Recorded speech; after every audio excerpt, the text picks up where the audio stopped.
Ei, você, seja bem-vindo ao canal do Tiradentes Online.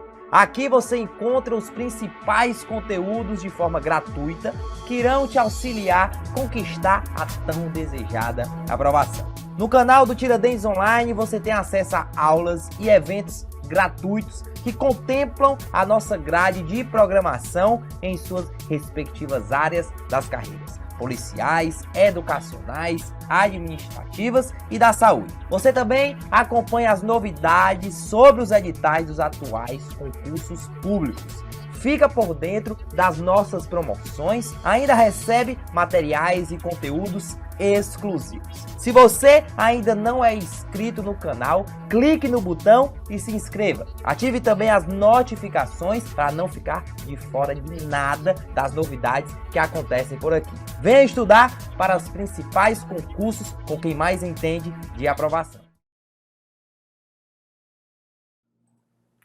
Fala, senhoras e senhores, aqui é o professor Eduardo Góes, dando continuidade aí ao nosso conteúdo de Direito Processual Penal. Falávamos sobre normas processuais penais, genuinamente processuais, normas processuais materiais, mistas, híbridas ou normas heterotópicas, que é justamente a norma heterotópica é aquela que está em conteúdo diverso, ou seja, eu tenho uma norma de direito penal, ou seja, uma norma de direito material, incluído aí no corpo normativo, no Código de Processo Penal.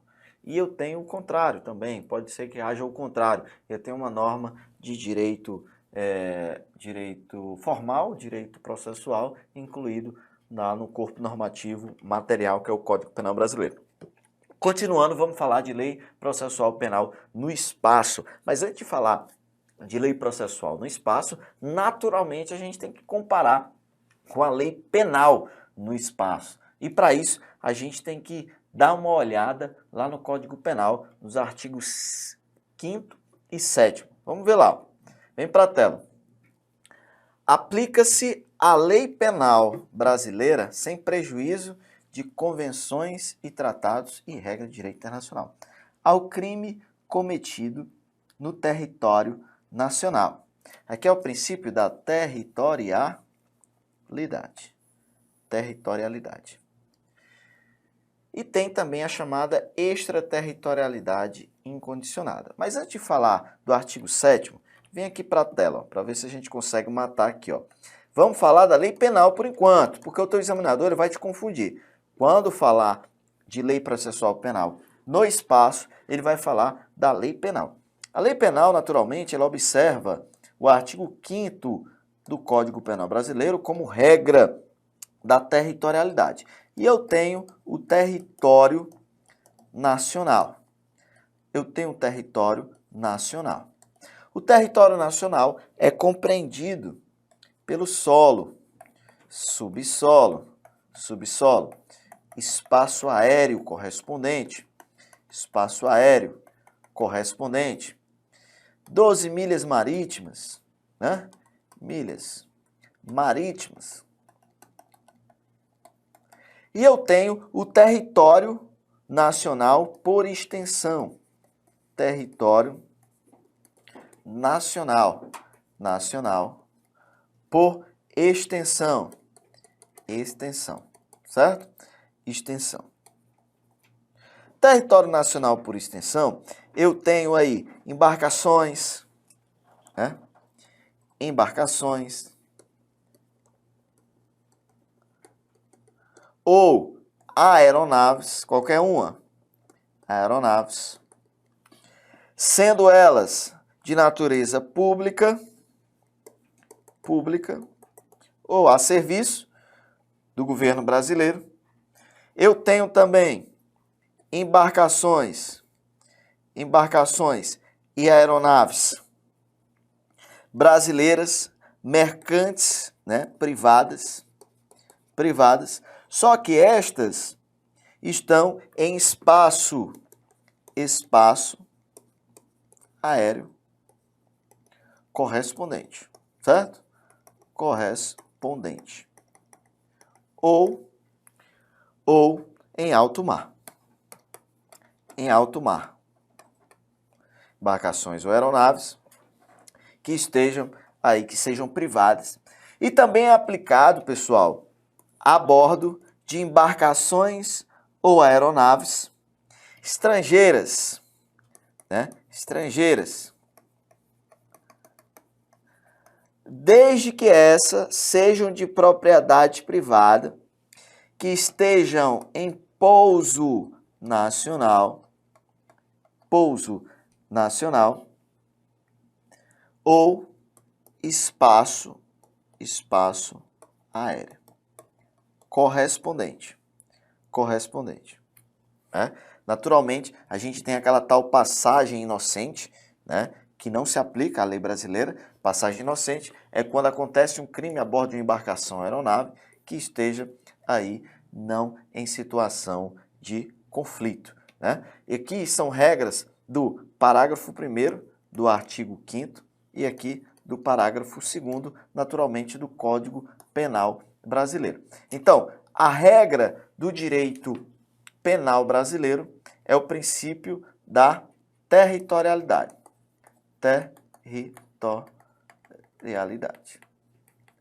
E essa territorialidade está compreendendo o território nacional e o território nacional por extensão. Só que tem determinados crimes que não acontecem nem no território brasileiro, nem no território por extensão.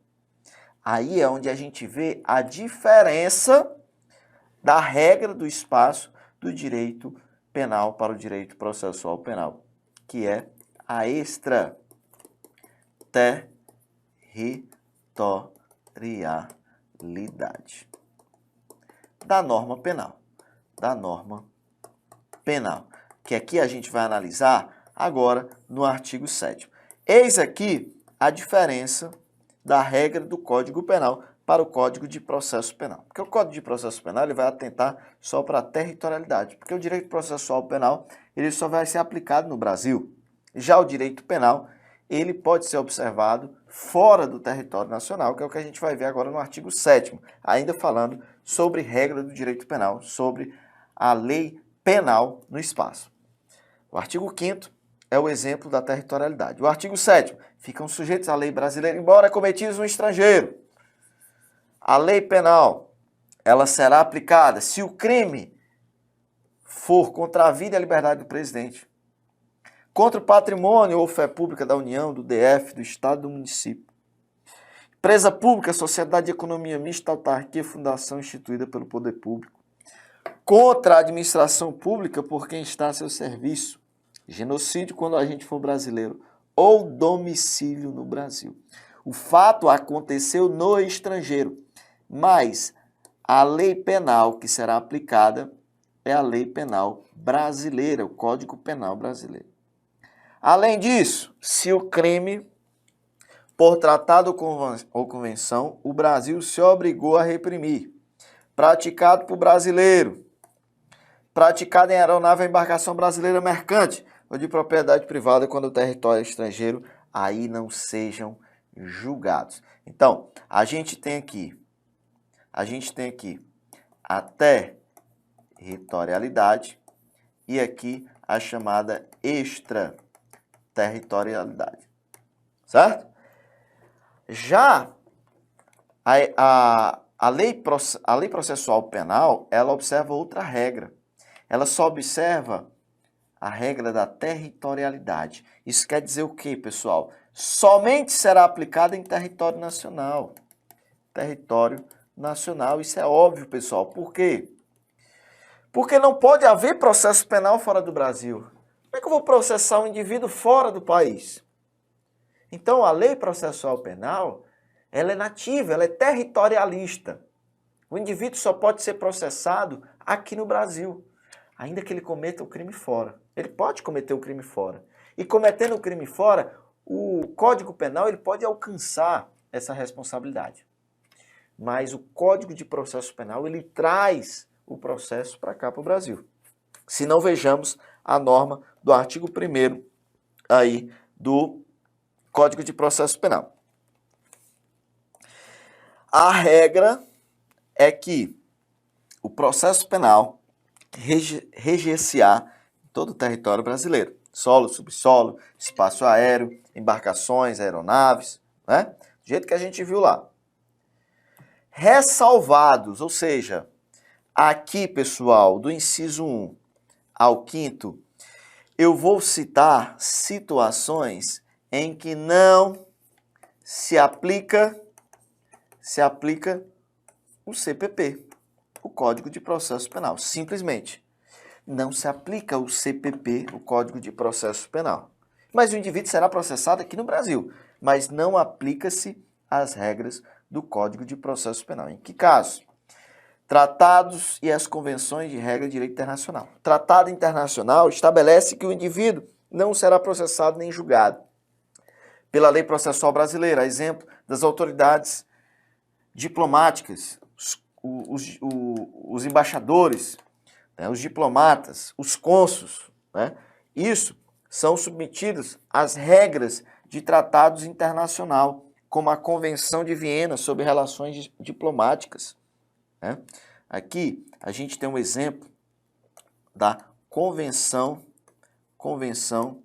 de Viena, que foi aí regulamentada pela norma do direito brasileiro através do decreto 103 da década de 60, de 64.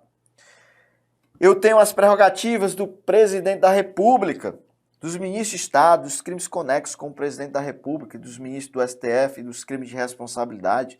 Lembrando que no exercício do mandato, o presidente da República, ele só pode responder por crime de responsabilidade. Então ele é julgado por lei específica. É o Senado Federal quem julga os crimes de responsabilidade. Ele não pode ser preso no exercício do mandato, nem cautelarmente. Beleza? O 3, processo de competência da Justiça Militar. A Justiça Militar é regulada pelo Código de Processo Penal Militar e não pelo Código Penal Processual Penal, e sim pelo Código de Processo Penal Militar. Então não é o Código de Processo Penal que é regulado. Pode ser aplicado de forma subsidiária, né? Ou seja, na ausência de regras do Código de Processo Penal Militar. Aí sim. Os processos de competência de tribunal especial. Aí, meu amigo, tribunal especial, a gente vai voltar lá para a década de 60, né, em que havia o chamado tribunal especial. Os tribunais especiais, pessoal, foram extintos ainda aí na década de 60, né, que essa regra de competência de tribunal especial era justamente da Constituição Federal de 37 do Estado Novo, né? O Estado Novo de Getúlio Vargas, que previa a constituição de um tribunal especial para tratar de crimes envolvendo a segurança nacional. Então, já foi aí devidamente extinto e revogado. Hoje a gente se utiliza do chamado princípio do juiz natural. Ou seja, não se admite tribunal de exceção. Isso aí a gente viu na primeira aula. Crimes de imprensa, também não se aplica o processo penal, mas essa situação, pessoal, era o que dizia aí a antiga lei de imprensa, né, que é da época dos governos militares, que é a lei 5250 de 67, que também foi extinta, que é aquela lei que regulava a atividade da imprensa na época dos governos militares, né? Os governos militares. Então, essas regras aqui, elas foram extintas. Então, a gente tem que observar as 3. Tratados e convenções, prerrogativas do presidente da República e também competência da Justiça Militar. Vem para cá. A lei processual penal em relação às pessoas. A gente falou no espaço, no tempo, e agora em relação às pessoas. Como é que ela se aplica? Estão fora do alcance das regras gerais do CPP, sendo processadas mediante ritos especiais. Imunidade diplomática, né, conforme tratados e convenções.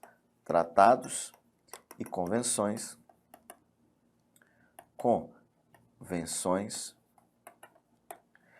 Imunidade do presidente da República, né? Ele pode ser responsabilizado por crimes de responsabilidade, né? A imunidade do presidente da República aí é observada lá na Constituição Federal, no artigo 86, parágrafo 3º da CF. Imunidades parlamentares, as imunidades parlamentares, foro de prerrogativa de função, imunidade de servir como testemunha, juízes e promotores. Então, a gente tem regras específicas para essas pessoas que estão investidas no cargo. Você tem que entender, pessoal, que imunidade não é impunidade. A imunidade está relacionado, pessoal, a uma circunstância do Estado democrático de direito. Ou seja, quem é que escolhe os representantes, as autoridades? É o povo. Então, quando eu protejo o exercício do mandato de um parlamentar, não é visando a impunidade daquele indivíduo, mas é justamente fazendo com que aquele indivíduo ele possa exercer de forma livre a atuação da sua função. Então nós temos a imunidade formal e material. Nós temos a imunidade relacionada ao direito de se expressar para representar interesses daqueles que o elegeu. E também imunidades envolvendo liberdade de ir e vir e permanecer. Então, nesse caso, não é a pessoa da autoridade que é beneficiada, e sim a função que ele representa ali, naturalmente, observando o interesse da população. Porque nós vivemos num Estado democrático de direito, onde o povo é o centro do poder. Então, a finalidade da prerrogativa de função, a finalidade da imunidade é justamente o Estado democrático de direito. Quando a gente fala em prerrogativa de função, a gente está falando de supremacia do interesse público sobre o privado.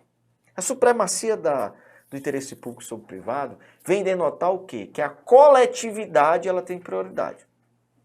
Então o que é que acontece? O foro de prerrogativa de função. Vamos pôr uma prerrogativa de função bem simples, para não ser tão complexo, para ser mais próximo da nossa realidade. A carteira funcional de um policial, que vai franquear a entrada desse policial em locais de espetáculos abertos ao público, aqui essa prerrogativa é da função dele, é para ele exercer de forma livre a sua atuação, e não para ele se utilizar em proveito próprio, porque se ele assim o fizer, ele está incorrendo em território de crime de abuso de autoridade. Beleza até aí? Vamos adiante. Falar sobre a imunidade diplomática. Vem para a tela. Imunidade diplomática está envolvida em convenção, né? Convenção de Viena. Ou seja, tratado internacional, através aí da emenda constitucional 103, como a gente falou, né? Então, o que é que acontece, pessoal? A imunidade em território nacional, quando a serviço do país de origem, embaixadores, secretários da embaixada, chefes de Estado, seus familiares, né? A gente acrescenta aí, ó, chefes de Estado estrangeiro, chefe de Estado, representantes, chefe de governo. Por que que esse Congresso de Viena estabelece a imunidade diplomática? Simplesmente, pessoal, pelo fato de o indivíduo que exerce função diplomática, ele ter essa liberdade de atuação e a prerrogativa de ser processado e julgado pelo país de origem, né? Processado e julgado pelo país de origem. O processo ele se dá através do que a gente chama de imunidade de jurisdição de Guarda isso aí, ó. Jurisdição cognitiva.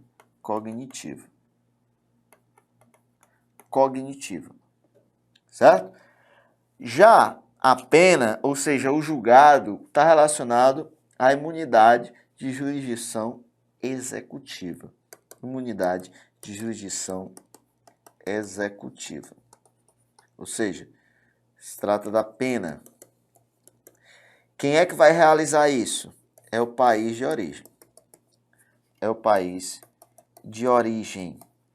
Para quê? Para que aqueles indivíduos que representam o seu estado de origem, ele tenha liberdade em sua atuação em território nacional. Então, não se aplica o Código de Processo Penal. Aí eu vou te dar uma observação de 1 milhão. Observação sobre essa imunidade diplomática, né?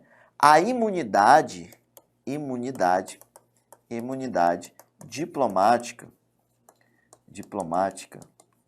poderá ser submetida à renúncia, né? Poderá ser renunciada pelo Estado. Poderá ser renunciada pelo Estado. Aconteceu aí recente, de certa forma, um exemplo do agente diplomático de Israel. Vocês ouviram falar? No Rio de Janeiro. Que esse indivíduo, ele foi responsabilizado por um crime envolvendo pedofilia, né? Pedofilia. E o que foi que aconteceu? O Estado de Israel renunciou à imunidade diplomática desse representante. Então, o que foi que aconteceu?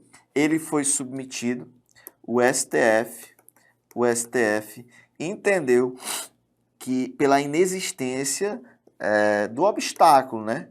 Inexistência do obstáculo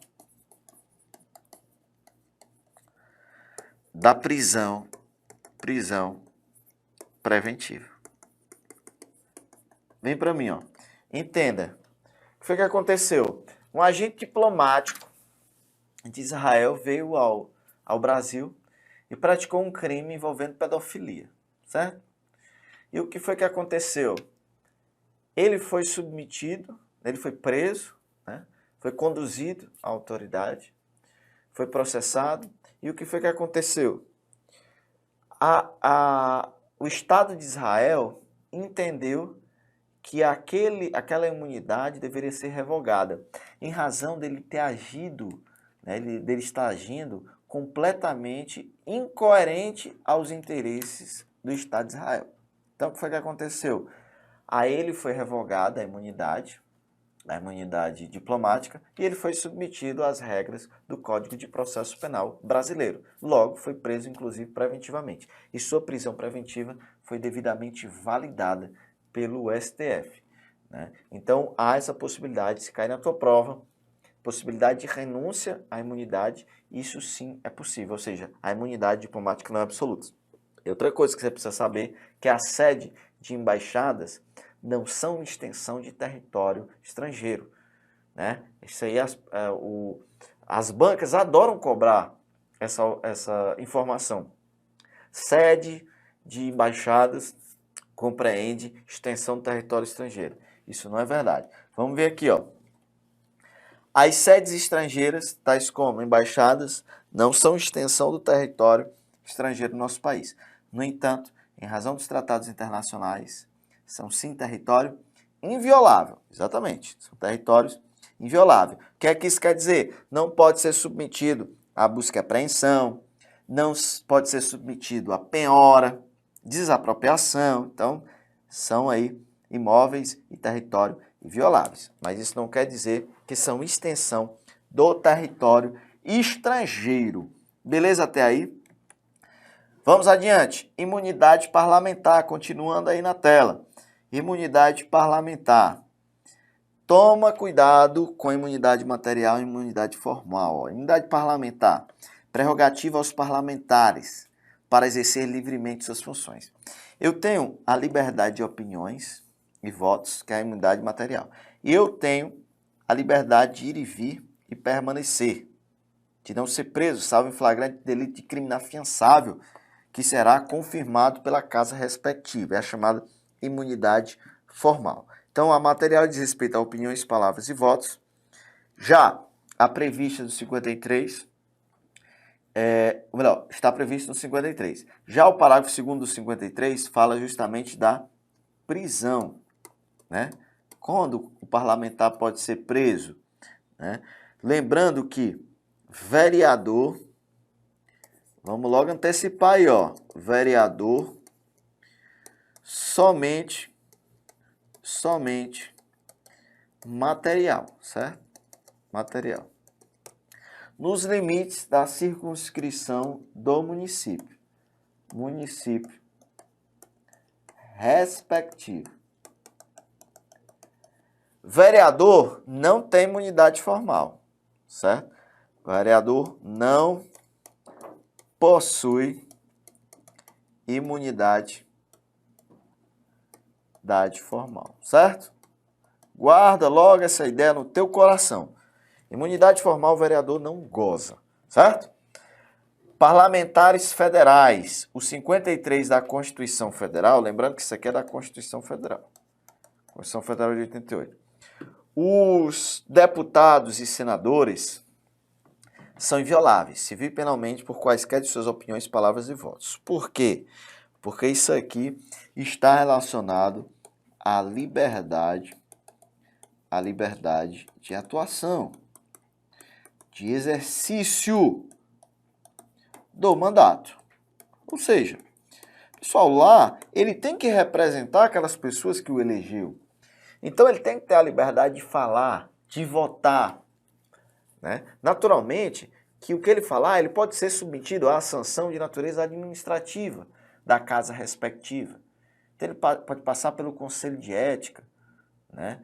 Então, do que ele falar lá, ele pode ser submetido a uma sanção relativa à casa respectiva, ele pode quebrar o decoro parlamentar, que é o respeito, né, à casa parlamentar, mas ele não pode ser reprimido ali no parlamento em seus votos e palavras. É a chamada imunidade material. Deputados estaduais, vem para a tela. Ó. Será de 4 anos o mandato do deputado estadual, aplicando-se-lhes as regras desta Constituição sobre o sistema eleitoral, inviolabilidade, imunidade, remuneração, perda de mandato, licença, impedimentos, incorporação às Forças Armadas, artigo 27. Os vereadores, a inviolabilidade dos vereadores, por suas opiniões e palavras e votos, no exercício do mandato, na circunscrição do município. Pessoal, isso aqui, ó, eu vou botar uma bomba aqui, ó, porque isso aqui, meu amigo, velho, cai direto. Isso aqui. Os examinadores, eles não enjoam desse inciso 8º do 53. Eles não enjoam. Circunscrição do município é que o vereador tem imunidade exclusivamente material, não tem formal. Tá certo? Sempre cai isso aí. A imunidade material não é absoluta. Só se configura em casos relacionados ao exercício do mandato parlamentar. É só você pensar. Vários deputados e senadores falam circunstâncias desrespeitosas, mas que não estão associadas ao exercício do mandato parlamentar. Então, nesse caso, eles não estão abrigados pela imunidade material. A imunidade material é a liberdade dele falar em plenário ou em razão do mandato. Mas se eles falam de forma desassociada ao mandato, então eles não estão abrigados por essa imunidade parlamentar. E essa imunidade, ela é iniciada a partir do ato da diplomação. O que é a diplomação? É no momento que aquela autoridade ela é referendada como autoridade política. Então ela é eleita e após sua eleição, ele é o quê? Diplomado, ele recebe o diploma, o certificado de parlamentar. Nesse momento, Daí em diante, ele está aí abrigado pela imunidade formal e material. Vem para cá. A imunidade formal, por sua vez, tem por objetivo proteger os detentores do mandato parlamentar de possíveis prisões arbitrárias ou vexatórias, tratando, portanto, da garantia relacionada do direito de ir e vir. Aqui estamos diante das normas do artigo 53, parágrafo 3º da Constituição Federal, quando fala de imunidade formal. Tranquilo? Ou melhor, segundo, né? Parágrafo 2º. Vamos agora rapidamente para o intervalo. Já já a gente volta com o terceiro bloco falando sobre a norma processual penal. Beleza?